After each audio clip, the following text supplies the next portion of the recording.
সংখ্যানুপাতিক নির্বাচন দেশকে স্বৈর শাসনের দিকে ঠেলে দিবে বলে মন্তব্য করেছেন বিএনপির সিনিয়র যুগ্ম মহাসচিব অ্যাডভোকেট রুহুল কবির রিজভী।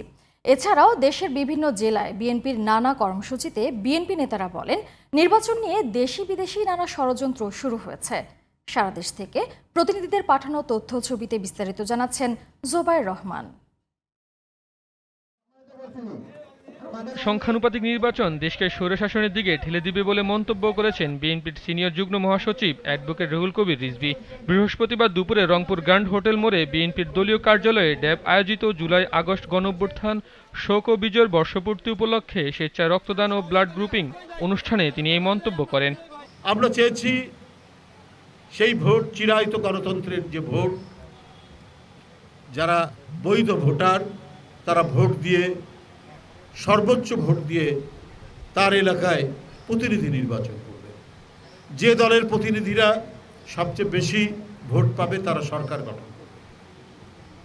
এই 18 কোটির দেশ, যেখানে প্রায় 12 কোটির মতো ভোটার, সেখানে আপনি কিভাবে এই আনুপাতিক ভোটের কথা আপনারা বলছেন, এটা তো আমরা বুঝতে পারছি। এদিকে বিএনপির যুগ্ম মহাসচিব অ্যাডভোকেট আব্দুস সালাম নারায়ণগঞ্জে জুলাই আগস্ট বর্ষপূর্তি উপলক্ষে এক অনুষ্ঠানে বলেন, পিআর বা আনুপাতিক হার নির্বাচনের নামে দেশ বিদেশি ষড়যন্ত্র শুরু হয়েছে। তত্ত্বাবধায়ক সরকার এসে এদেশে একটা নির্বাচন দিব, নির্বাচনের মধ্যে গণতন্ত্র রাষ্ট্র আনবে, তাহলে আজকে পিআর শব্দ আসে কেন? এটাও ষড়যন্ত্র, নতুন করে ষড়যন্ত্র শুরু হয়েছে। নরসিংদীতে এক অনুষ্ঠানে বিএনপির যুগ্ম মহাসচিব ও নরসিংদী জেলা বিএনপির সভাপতি খায়রুল ইসলাম খোকন মন্তব্য করেছেন, নির্বাচনের মধ্য দিয়ে গণতন্ত্রের চূড়ান্ত বিজয় অর্জিত হবে।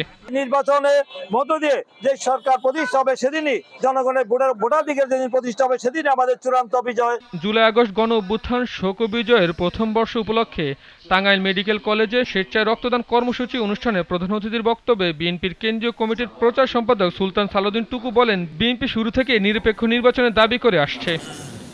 জুলাই আগস্ট গণ অভ্যুত্থানের শোক বর্ষপূর্তি ও শহীদদের স্মরণে ময়মনসিংহে রক্তদান কর্মসূচি অনুষ্ঠিত হয়েছে। এদিকে কিশোরগঞ্জ, গাজীপুর, নোয়াখালী, জামালপুরে জুলাই আগস্ট গণ অভ্যুত্থান শোক ও বিজয়ের বর্ষপূর্তি উপলক্ষে স্বেচ্ছায় রক্তদান কর্মসূচি পালন করেছে বিএনপি। জোবায়ের রহমান, জিটিভি নিউজ।